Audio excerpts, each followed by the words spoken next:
I'm back with another video. Man, okay, so just a little heads up. If you do a video a day for a whole month, not doing a video for just one day, I felt like such a freaking failure. But, you know, it was inevitable with, you know, working a full-time job, going on the road as much as I do. I couldn't keep up that pace going forward. So, unfortunately, no video for the last several days. I had to take a day off because of weather, and then I was on the road all week, and now I'm back home, and the weather blows. But that's the beautiful part.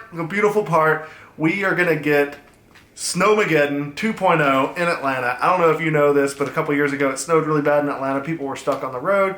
It was a nightmare. I mean, bad for the people, don't get me wrong. And this time people know it's coming, so it's not going to be as bad. But what that means, because Atlanta shuts down completely when it snows, that everything in the city that is normally too crowded to fly is gonna be available. The roads are gonna be covered in ice and snow. No one's gonna be driving. And as soon as it quits, it's gonna be sunny and beautiful. So, what am I doing? Well, you know, I've got my Ripping in the Rain quad, which was Corrosion X was used for that. So I'm also going to be building the KISS quad today, which I flashed the ESCs and then never had time to build because I was so busy making videos and working and doing all the things. But my plan all along has been to do the KISS build with conformal coating. I know people said that I did it wrong, and I know it's Corrosion X, it just works. But we're gonna have one that's conformal coated, we're gonna have one that's Corrosion X, and we're gonna see if they both hold up in the weather, if one of them gives out, and if so, which one that is. But first I gotta get the build done. And I want to do a video because I'm home and I can do a video. So I'm going to do my Q&A video today and probably throw in a little bit of the prep work for the conformal coated quad. Just show you a little bit here and there because I know that my video for ripping in the snow is going to have all sorts of stuff because it's going to be a nightmare just to figure out how to get into the city. I don't know what that's going to entail. It's going to be a lot of fun, and I'm really looking forward to it. But first, I got to get there. So we are going to be building a quad, conformal coating it so that it's waterproof, and yeah, and I'm going to answer some of your questions while I'm at it. Before I get into this Q&A episode, I want to just address something that was raised by numerous people, numerous times. Like, I got tired of hearing it and tired of responding to it in the comments on my Easy Bake video transmitter. Now, a lot of people wanted to point to a Louis Rossmann video where he says that reflowing doesn't fix video cards. Well, there's a lot of problems with this. Do I disagree with him that reflowing a graphics card for a computer is a bad idea? Yes, I do. But the reasons that he laid out for that don't apply to a video transmitter, guys. Number one, the reason that a graphics card in a computer dies is because it's heat stressed. It heats up, it cools down. Now you're gonna say the video transmitters do that too, which is true, but remember mine broke in an instant in a crash. It was clearly physical damage.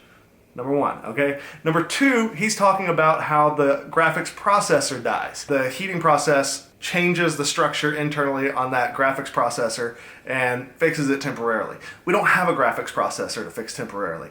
I had a situation where I physically caused damage to the board and it quit working, which meant it flexed and one of those little solder joints went and died. No more connection. So, if you heat it up hot enough, that would fix that. That's what happened. Heated it up, fixed it. Okay, so the second thing that people were saying on that video is that an oven doesn't get hot enough to melt solder. That's not true. But in their defense, I did mention on the video that I Googled the melting point of 60/40 solder and it was 370 degrees. True and true. What wasn't in the video, because the way that these work, you know, you're recording yourself all day, you're talking about this, talking about that. Sometimes you're like, oh yeah, I covered that. But what didn't get covered was the fact that I realized manufacturing process, they don't use lead-free, they use lead-free solder, not 60/40. And lead-free has a higher melting point. But if you Google the melting point for lead-free solder, it's at 465, and my video transmitter got above 450.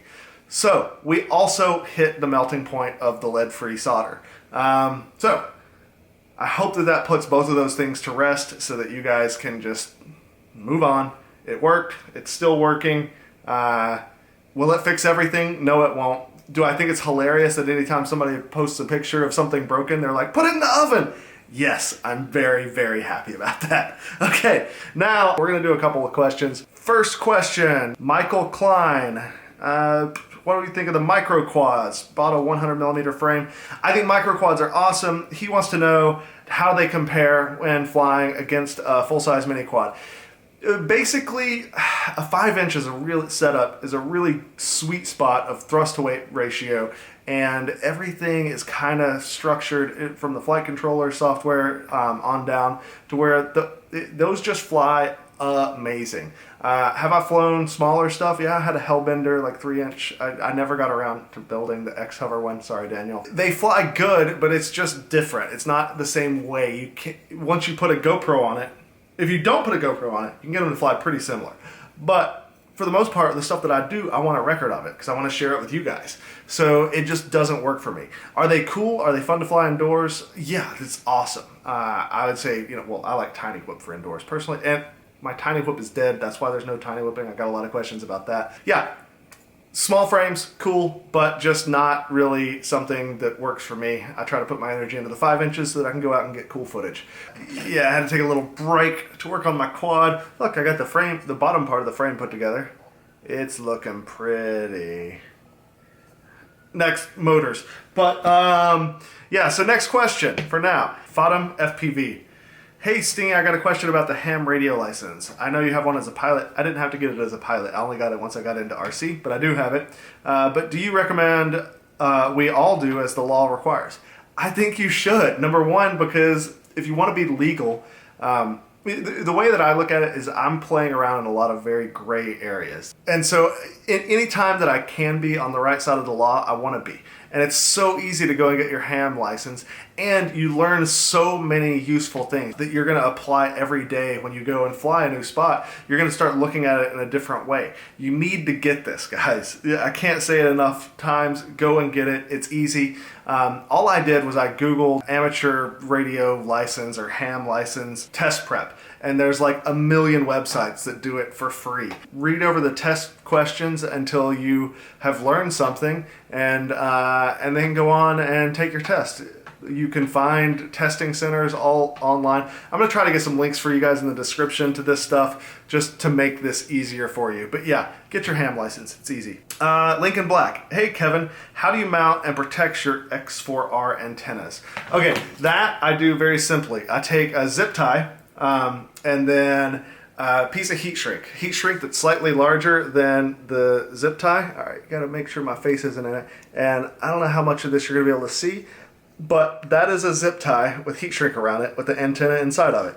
And then I zip tie that antenna to the standoffs on the quad, and that prevents the antenna from bending over into the props, and it also gives it a little bit of protection. When I first started, I was going through receiver antennas like nuts until I started doing this, which is similar, if not the same thing that Steele and Jonathan do. And once I started doing this, I have like a huge stash of spare receiver antennas because I just quit killing them. Do I still sometimes kill them? Sure, things happen.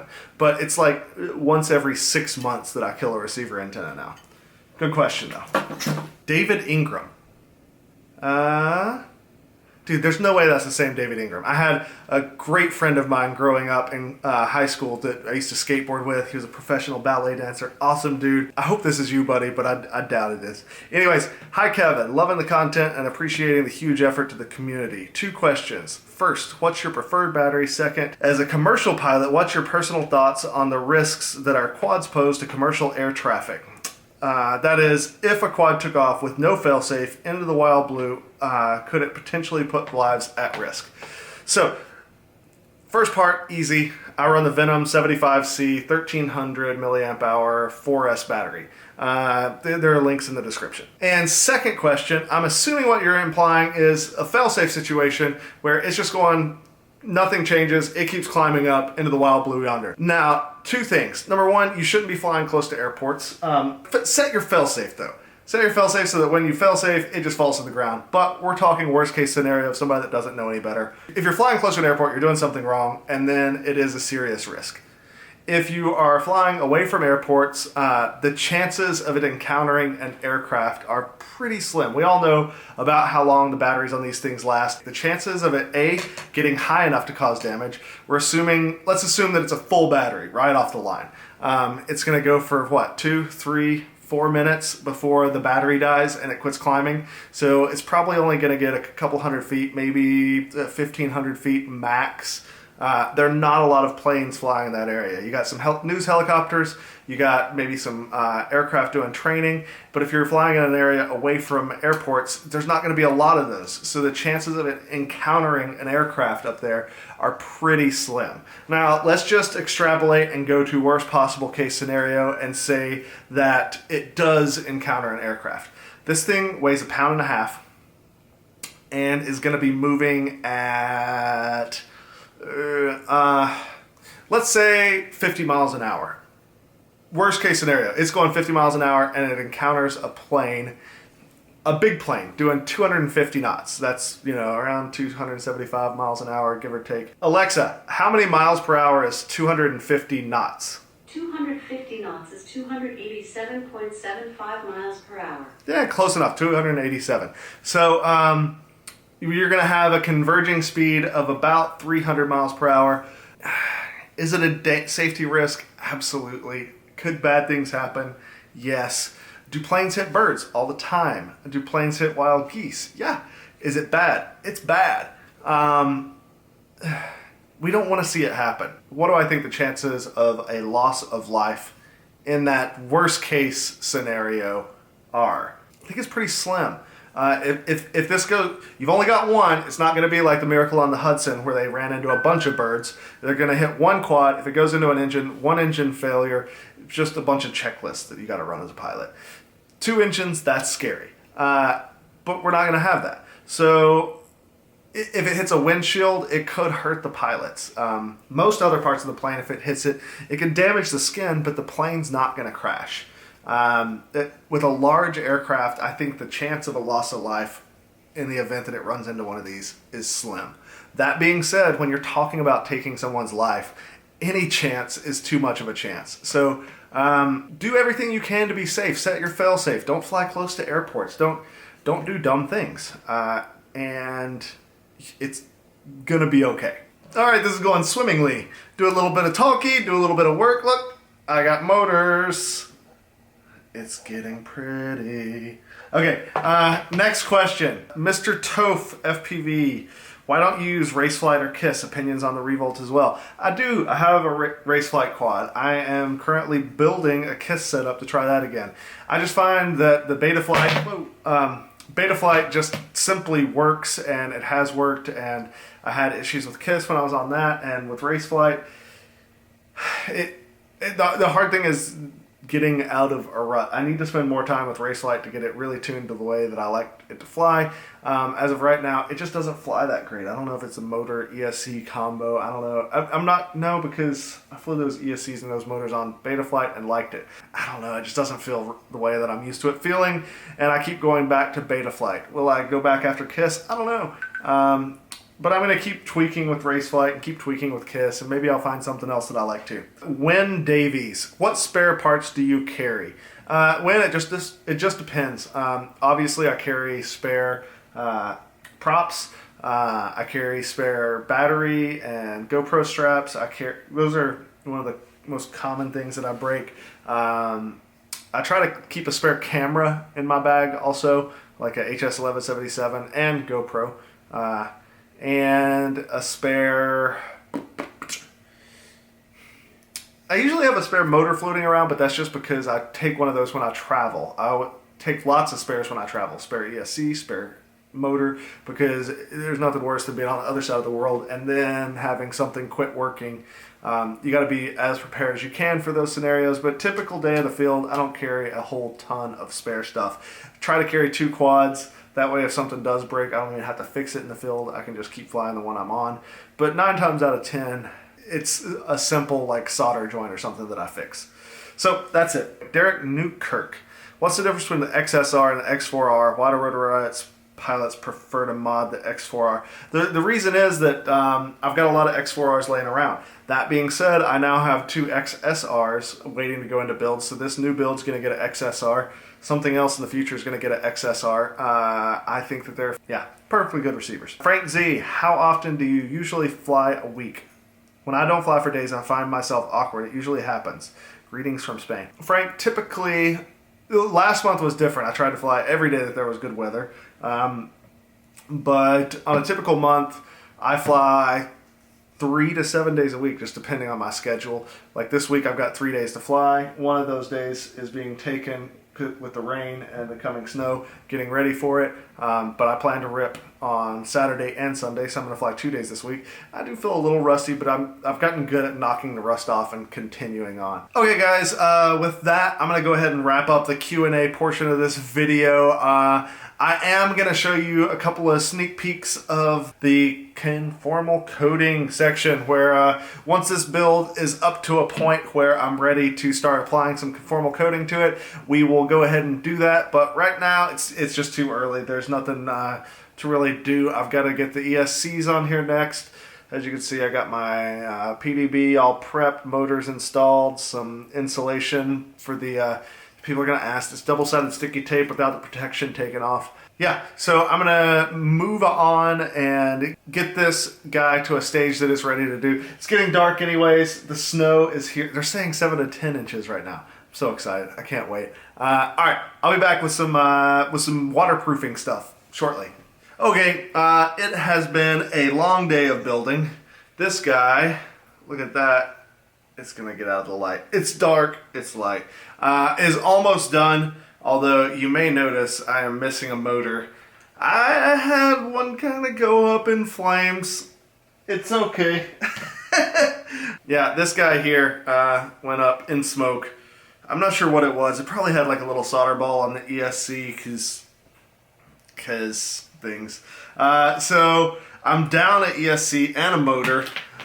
It's still just raining. It's not even snowing, which is bumming me out because the whole point of this build was to fly it in the snow. But I've got pretty much everything waterproofed. I just wanted to give you guys a little sneak peek of how that works before I finish off the last ESC and hit my connectors. So one of the things that I'm doing here is I'm using the conformal coating like I showed you to paint all of the circuit boards. Motors, by the way, do not need any waterproofing. They are waterproof on their own electrically.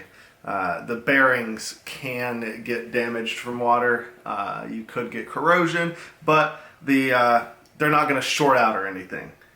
Now, that being said, so everything is waterproofed on this guy except for the last ESC. So I'm going to paint that. And also all of my connectors, you don't put conformal coating on the connectors. That's bad because either it's going to keep it from connecting or it's going to end up rubbing off. So what I'm doing with the connectors is I'm using Corrosion X. So I'm going to show you how I'm painting that on to each of my connectors and how I'm painting on the conformal coating. So let's do that. Now, as you can see, these guys are a little bit on the shiny side. That is because they have all been coated.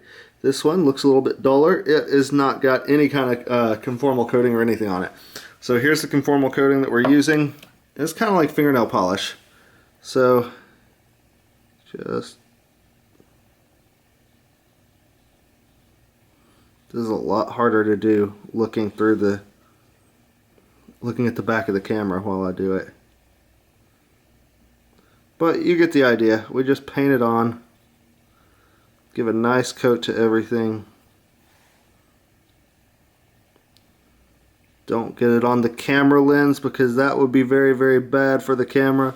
That ought to just about do it. Now, so that's what I've been doing with the conformal coating all day. Now over here in this little tin, I have, that's just some Corrosion X and a paintbrush.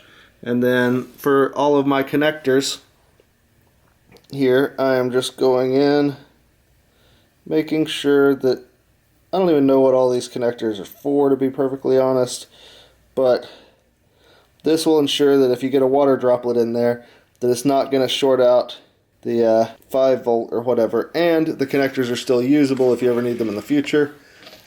And the USB port, I will be using that one a good deal, and it's going to be nice and waterproofed with Corrosion X. So I'll have a link in the description to the things that I am doing here, but to the Corrosion X and the conformal coating. But it's pretty straightforward. You just paint everything. Alright guys, well, as you can see, the waterproofing is pretty easy to do. I'm down that ESC, but I gotta slap a new motor on this guy. I talked to Willard. He has spare ESCs. So assuming he actually gets on his flight out of Florida to Atlanta tomorrow and makes it home, and we get to fly in the snow, I will have an ESC for this guy, and we will get to see it perform. So I'm going to go and finish up putting this together. Basically all I got to do is mount the VTX, secure the antennas, and mount the board cam. Basically the waterproofing is a pretty simple, straightforward thing, as you guys have seen. And I can't wait till tomorrow to go show you how it does in the rain. Alright guys, let's get out of here.